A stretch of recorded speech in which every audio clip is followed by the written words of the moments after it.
still August 18th. I got back from finding a spot, a parking spot, temporary parking spot.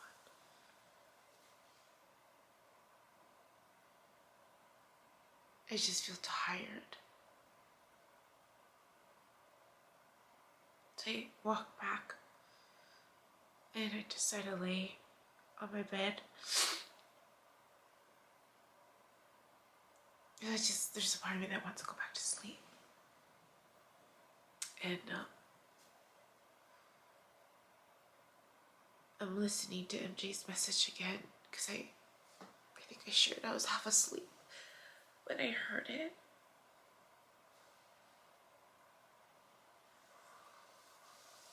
And it continues to resonate. I'm just reflecting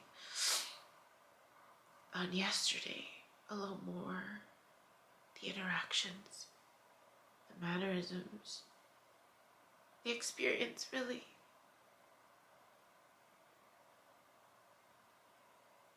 And I have certain realizations.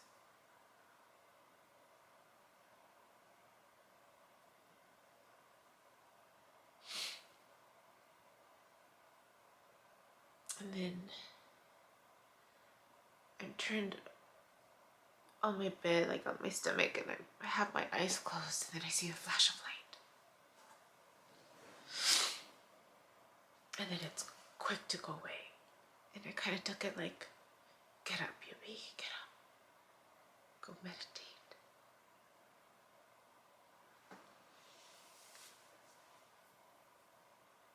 So I got up, prepared my space.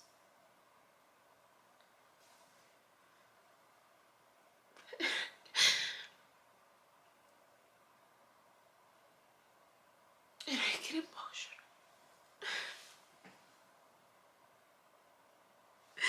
Thinking of this new friend, the new person in my life, really.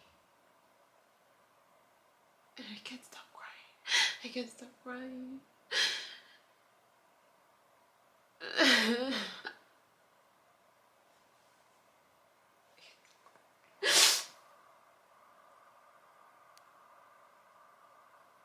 And still reflecting on the events of yesterday. I don't know if I mentioned, I was exhausted when I got home. I was exhausted. I fell asleep.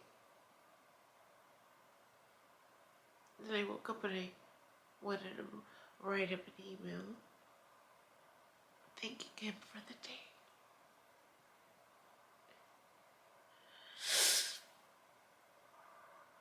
Just reflecting on the things he said about mentors and just little things.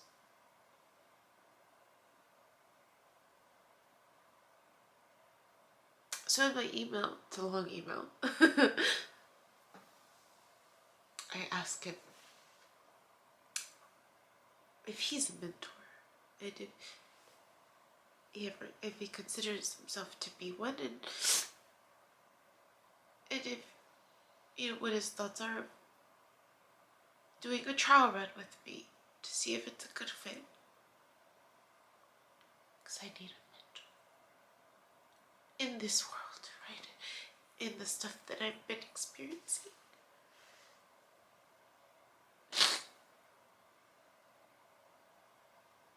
And I like his voice. I like hearing him speak. He's very knowledgeable, very wise. And yet,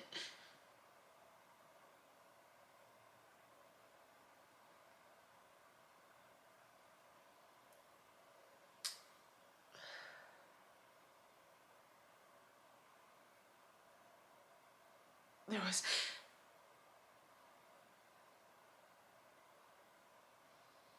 you know, it felt like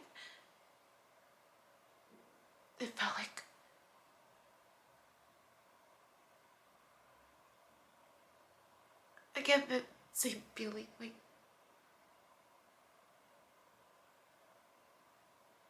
two people needing something.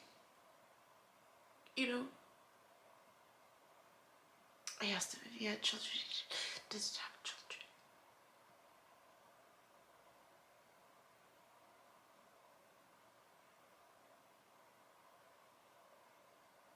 It felt like that. It felt like two people working on stuff.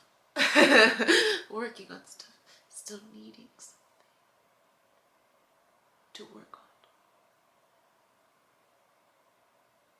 on. As I don't know what he's gonna say. I'm prepared for, for him to say maybe no. Maybe no. But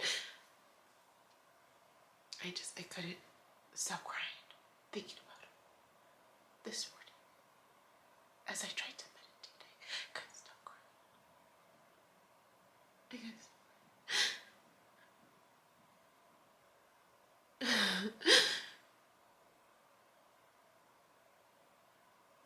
And then reflecting on yesterday's meetup with this other couple, lovely couple. And at one point, Pete says to me, "Did you ever imagine yourself having lunch with a group of old hippies?" That's what he said.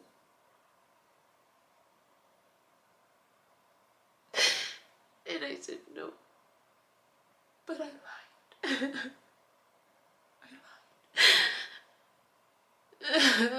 I lied because the truth is that I did.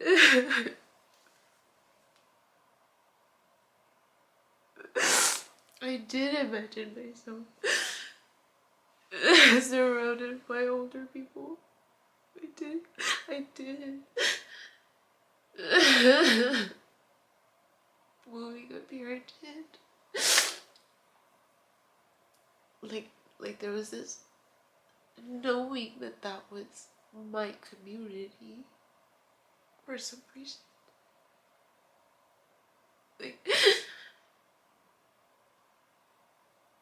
Like that was my community. That's what it felt like.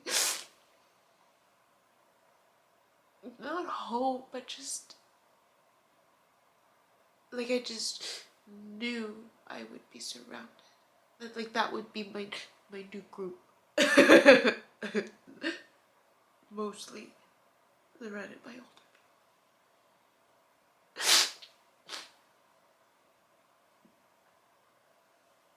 But I liked him when I answered because, for them, they see someone my age.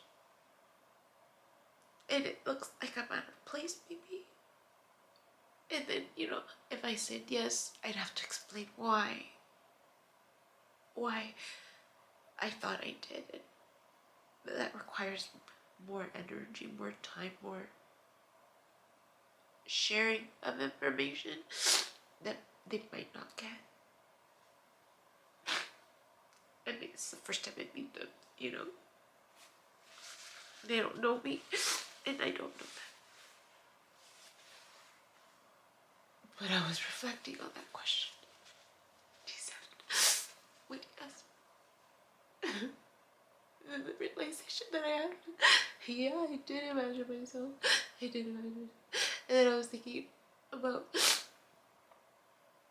when I was sharing about trying to find a way to embed myself in the community in a balanced way, in a way that's aligned with me. And we were talking about my cousin and her book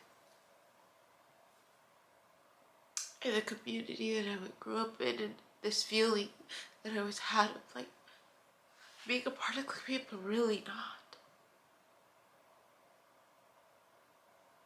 And how he made that comment that made me feel better, in the sense of why am I going to pretend to partake in something that is not part of my upbringing, right? Why am I going to pretend to advocate or or be a part of la raza, or he used that word. He's la raza. So what are you? What did he say? He said, "So are you from la raza or chica?" Like in terms of how I identify myself. I'm like la raza. I'm like, well, no, I don't really identify myself Mexican American. I guess.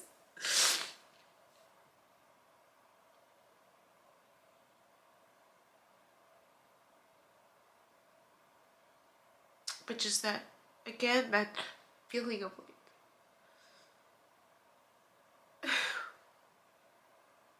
it's hard to connect when I don't connect at the same time.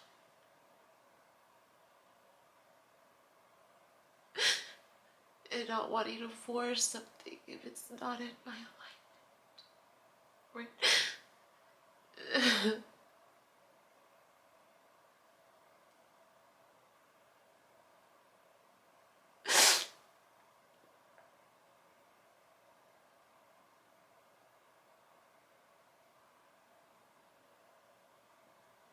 It's funny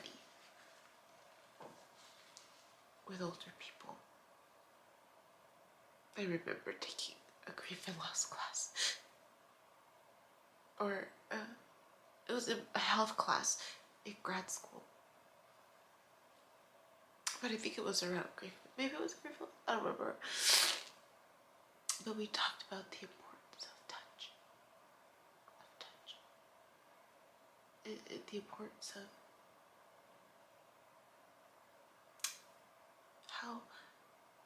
how human touch can communicate a lot.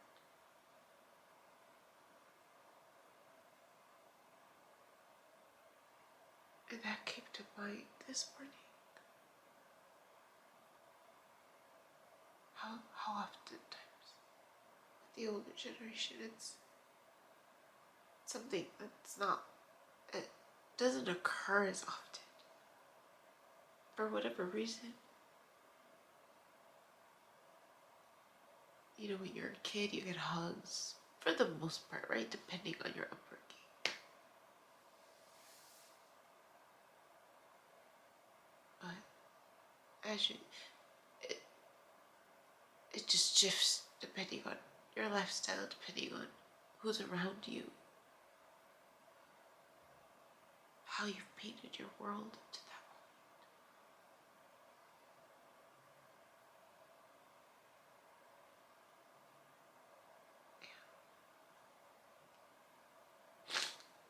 That came to mind this morning.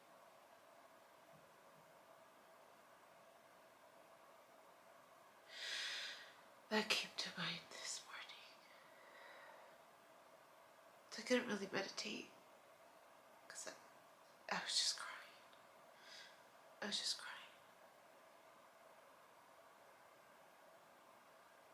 I was just crying.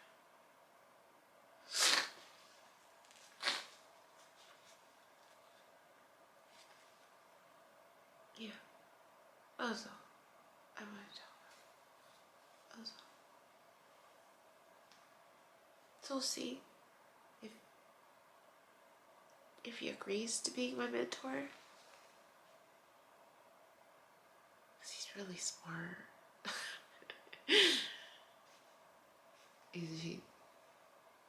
I forgot what I was talking about. He's just like, why just? Why are you using the word just? He challenged me. And I was like, I don't know. And he's like, it makes it seem like you're minimizing the importance. I was like, oh, that's true. I didn't think about it that way. And then he says, watch your language. I was like, okay. Because he's right. He's right. It reminds me of something my dad would say.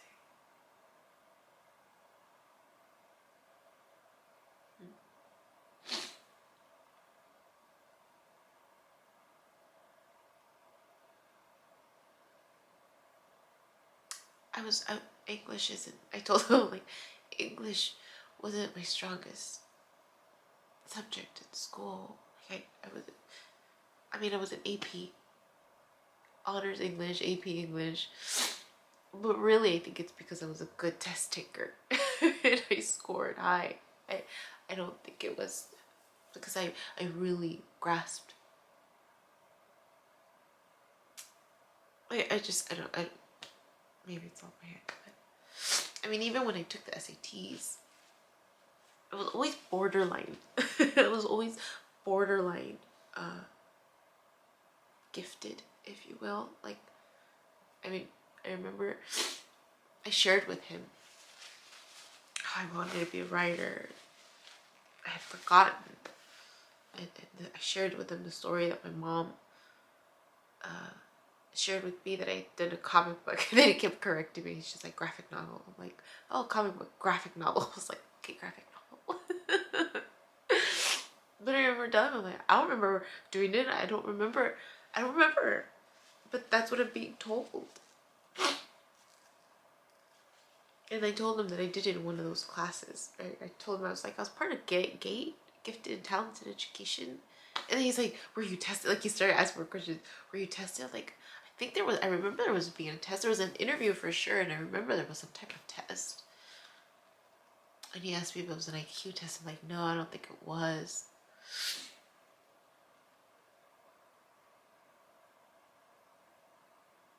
But I remember it was in 4th grade. And then he's like, did they teach you how to socialize? I'm like, no, I don't remember. I remember it was just an extension of the courses we were taking. They offered it in a creative twist, so it made it more interesting.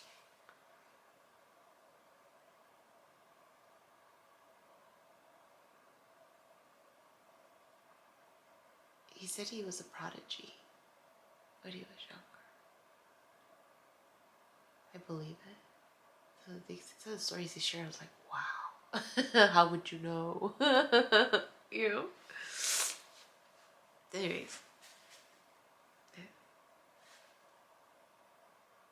That's what I kept reflecting on yesterday.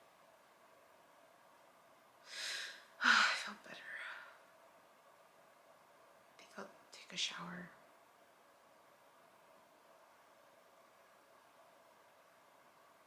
And plan to move my car again in an hour. Because in an hour I think it'll be 11. Although the cars across the street didn't move their car. Oh, because it's Wednesday. Duh. It's Wednesday. It's not Tuesday anymore. They found their spot. But I parked in a new area that I'm not familiar with. And I want to bring it back to the main street. Because that area I'm familiar with and I feel more comfortable being there.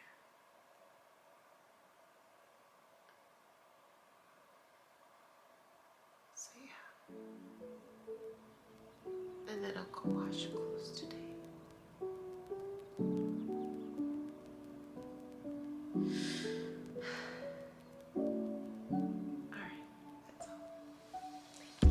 My name is Yubi, and in case you haven't figured it out, this footage is capturing my experience as I learn to navigate my personal spiritual awakening. I am learning that this experience is unique to each one of us. In whatever way we believe we are embracing living our truth, this just happens to be my journey. And despite me having a graduate degree and a license in clinical social work, this by no means is intended to replace any type of mental health advice. This is just me on a personal level, documenting my experience, shedding light on the truth that I am learning and discovering for myself, and really inviting you along for the ride. If by some magical chance you find this content to be helpful in any way, shape, or form, please click the like button, share the message, subscribe to my YouTube channel. I have an Instagram account, a personal one, and one specifically for this channel that you're more than welcome to check out. I'm an open book. I have also created t-shirt designs.